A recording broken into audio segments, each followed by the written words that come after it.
All right, welcome everyone to the Thursday, February 9th meeting of the EFC Board of Directors. It is 11:32. Madam Secretary, how about a roll call, please? Certainly. Director Stefanko. Here. Director Westerman. Present. Director Leary. Here. Director Corcoran. Here. Director DeMarquis. Here. Director Krasansky. Here. And Director Zrofsky. I'm here. Have the entire board and therefore a quorum. Outstanding. All right, first item of business is approval of Acting Commissioner of Health's delegation authority for Christine Westerman as a member of the board. I assume there's no discussion. I would figure we had already done this, but a motion and a second, please, for that. So moved. James, second, thank you. That was Fida as well. Francis, all on board. Again, welcome. We've already done a few meetings in Chris, so. I think it's with the new commissioner. Oh, that's why.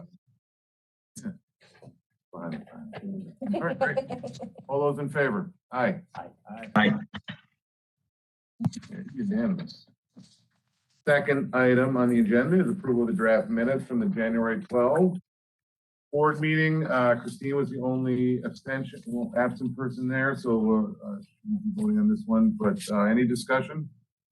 I do. I know it's unusual, but I'm just reading about the resolution 2952. I won't, I'll just, it says, I'll just speak about how it discusses my concern, which is totally accurate. I just want to add one more little concern. So this is about the diesel emergency backup generator. Director Krasansky raised concerns about the Jamaica Water Pollution Control Plant emergency generator project because the proposed generators are fueled by diesel and therefore will contribute to climate change. All correct. I would just add in addition to some words about the cost. Again, I don't believe they're going to be used for the next 30 or 40 years. And therefore the expense of installing something that will be replaced soon or so I would just add In addition to the expense of in addition to the cost of installing an item that won't potentially see the full useful life. Perfect. Okay. Thank you. Great. It's on gasset problem, right? Good. Great, thanks, Charlie. So Chairman, I would make a motion with subject to those changes that the minutes be approved. Okay, thank you, Francis. Do I have a second on that motion? I'll make a second. Thank you, Charlie. Okay, do I need to do a vote on that as well? Yes, just so that we have Okay, that. so all those in favor of the amendment to the draft, to the minutes of the January 12th? Aye. Okay, unanimous. And we do another vote on the whole, or is that? I mean, we should probably do a whole vote then, just on accepting it, that Okay. it's, yeah. All right, so pursuant to the approval of those changes, I'll take a motion and a second on approval of the draft minutes. I'll make that motion to approve the draft minutes with the changes. Thank you. Second, James, thank you for the second. All those in favor? Aye. Okay, unanimous. I have nothing to report other than, sorry to not see Madam President not here today. Mr. Hale will be taking over for her today, which is wonderful. Mike, do you have anything to present? Quickly, I just wanted to mention under the President's report, the Environmental Advocates report that was issued on the 6th. It gives an overview of the WEA IMG programs, all of the hard work that goes into that from EFC and DOH staff. So it's a good read, very positive. And then on state budget matters, I think Henrik had one thing to discuss. Yeah, as part of the executive budget, there was included some legislation we've been working with DOH colleagues over there, really to help implement bill, specifically the lead service line piece. As many of you are aware, we're sort of limited to providing 49% grant. The balance is loan, and just based on the way our state constitution is structured, there are actually quite strict rules as to how local governments issue loans or issue bonds, debt pursuant to Article 8. They cannot issue bonds for longer than what's referred to as a period of probable usefulness, which is really a statement by the legislature saying how long debt can be outstanding to actually finance a capital work or purpose. And so we've been working with DOH and are delighted that that was included, and hopefully it'll make it through the whole process. And a key point of why this was really needed is that bill requires that when a lead service line is replaced, the entire lead service line is replaced. There's the publicly owned portion and then there's the privately owned portion. This allows that to be included, and we certainly support replacing the entire lead service line to get rid of as much of lead as we can.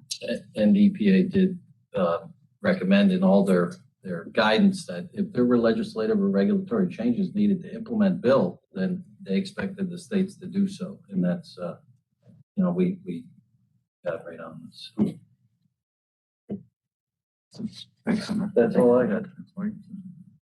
Any discussion? Next item on the agenda is a committee report. The Finance Committee met today.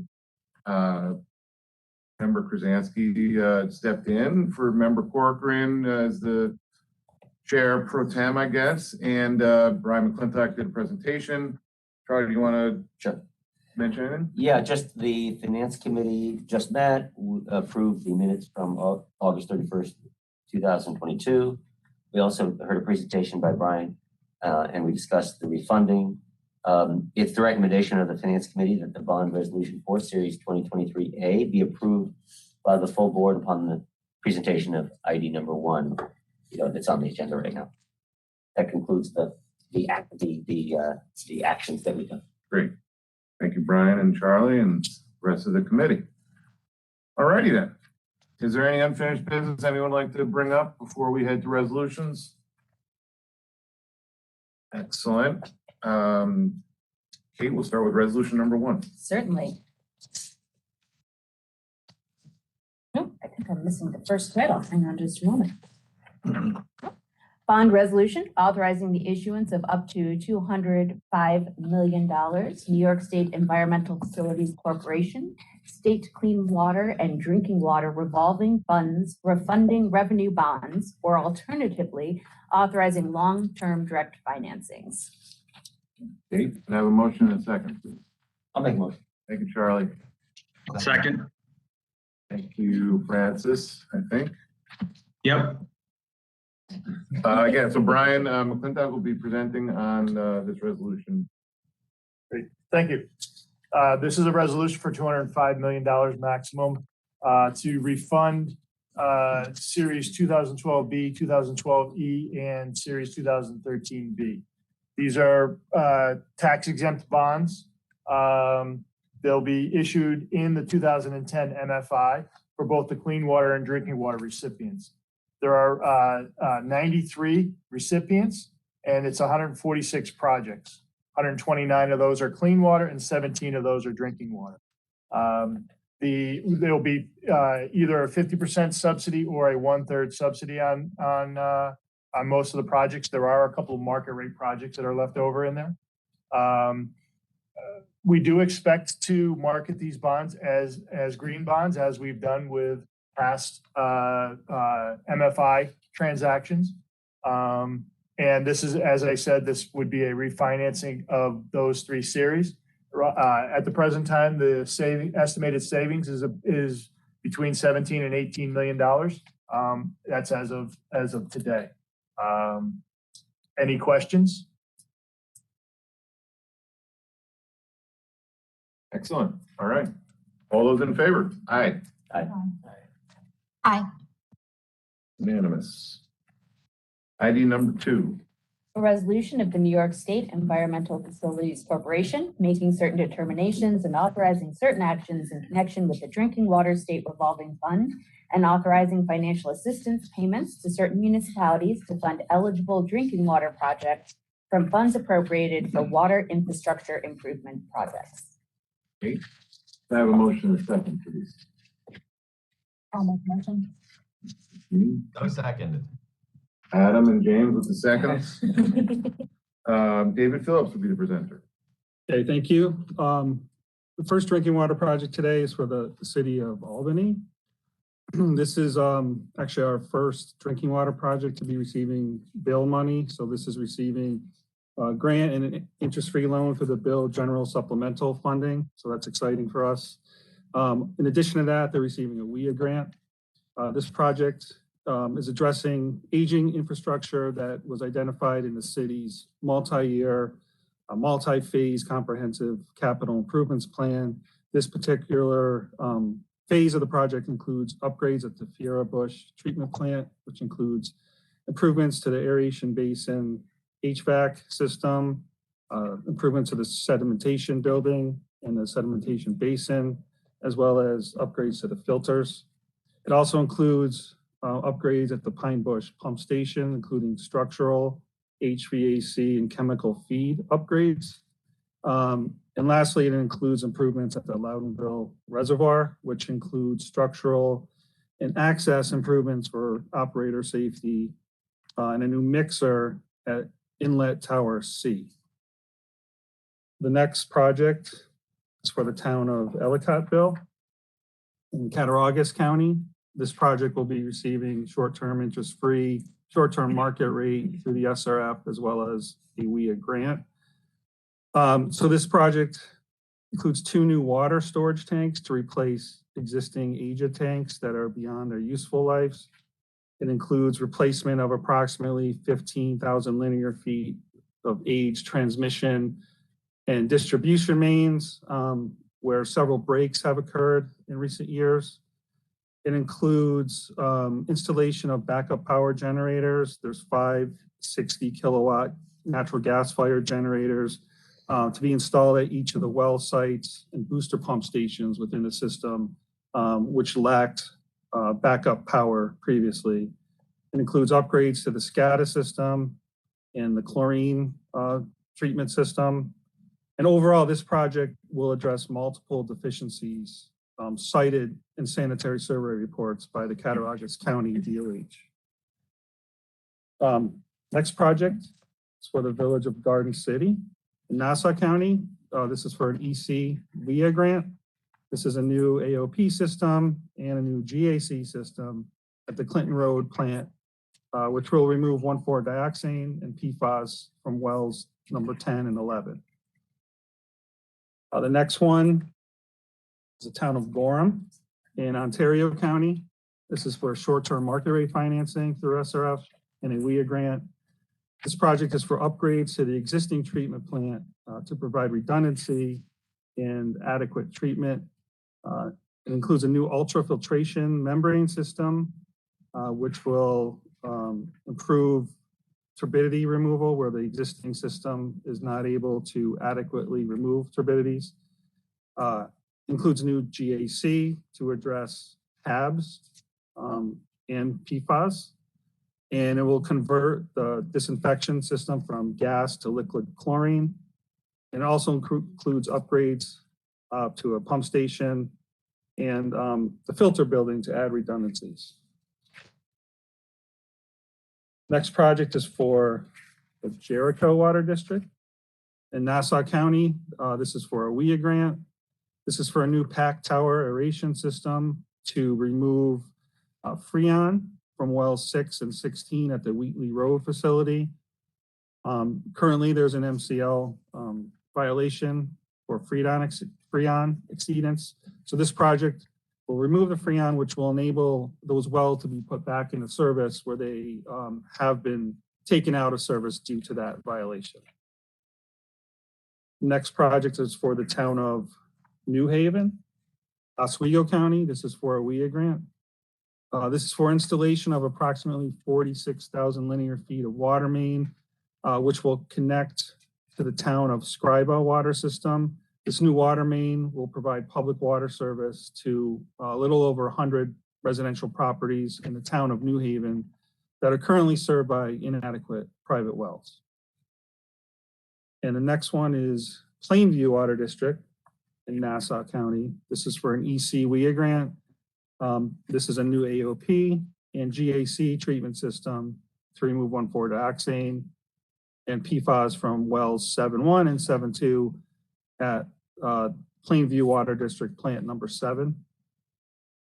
And the last project is the town of Warrensburg in Warren County, receiving a DWSF short-term market rate financing along with the WIA grant. This project will replace a transmission main that's over 80 years old that connects the system's finished water storage tank to the distribution system. That main is currently well beyond its useful life. It'll also replace a non-functioning isolation valve, which is located on that main, which will enable the tank to be isolated from the system in order to perform maintenance or other repairs. So that's it. Any questions? Great, thanks, David. No? Okay, all those in favor? Aye. Aye. Aye. Unanimous. Nice job. Yes, thank you, David. Resolution number 3. A resolution of the New York State Environmental Facilities Corporation making certain determinations and authorizing certain actions in connection with the Clean Water State Revolving Fund and authorizing financial assistance payments to certain municipalities to fund eligible clean water projects from funds appropriated for water infrastructure improvement projects. In a second, please. I'll second. Thank you, Vita. How about a motion first? So moved. I thought I missed it. All right. Bill Brazell will present. All right, good morning, everyone. Today we have 3 clean water projects before the board for new financings. First, we have a WIA grant-only project for the city of Albany and Albany County. The request before the board today is a $725,000 WIA grant that was awarded about a year ago. The overall project is nearly $3 million, with the remainder of the project being funded by the city. This project will rehabilitate approximately 12,300 linear feet of collection sewer using cured-in-place lining.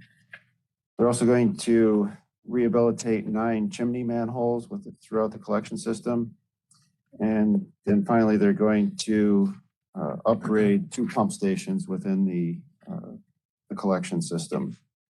Construction started last year and is expected to be complete in October of 2023.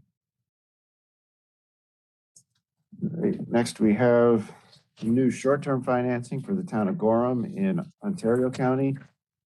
This financing will consist of approximately $136,000 in interest-free financing, nearly $675,000 in market rate financing, and a $90,550 WIA grant. Part of the market rate financing will pre-finance a WQIP grant from DEC. Town of Gorham owns a 0.061 million gallon per day wastewater treatment plant. That's 61,000 gallons per day. Very small facility. The town has a schedule of compliance in their discharge permit, which requires disinfection starting in November of 2026. So they're well ahead of schedule on this. The proposed project will install new ultraviolet disinfection system, along with some facilities to house the disinfection system. Project will improve water quality in Flint Creek. This project was supported with an engineering planning grant from 2019. Construction is expected to start this spring in May and be complete by May of 2024. Great, and then finally we have a $1.75 million WIA grant to the town of Harrison in Westchester County. The town will contribute the remainder of the funding for this $8.7 million project. The town has a consent order to reduce inflow and infiltration entering their collection system and also to reduce the occurrence of sanitary sewer overflows in the system. The town of Harrison completed a sewer system evaluation survey, or SSES, in 2018, which found over 9,600 I&I related defects in the collection system. The town's taking a phased approach to correcting all of these issues. using cured-in-place pipelining, manhole rehabilitation, open cut pipe repairs, and disconnection of illegal connections. This particular phase will correct defects in 3 of the town's 13 collection basins. This work will prevent sanitary sewer overflow events throughout the collection system, thus reducing flows to the Westchester County's Mamaroneck wastewater treatment plant and reducing flow of nutrients to Long Island Sound. Are there any questions on these projects? No, Phil, thanks. Bill? All those in favor? Aye. Aye. All right, unanimous. Okay. We only had 3 resolutions today. That completes those. Anyone have any new business that needs to be raised? Excellent. I will take a motion and a second for adjournment. So moved on an efficient basis. Yes. One second. Yep. Okay. The next board meeting will be March 9th at 11:30. All those in favor of adjournment? Aye. Have a good one. Aye. Thanks, everybody. Thanks so much, everybody.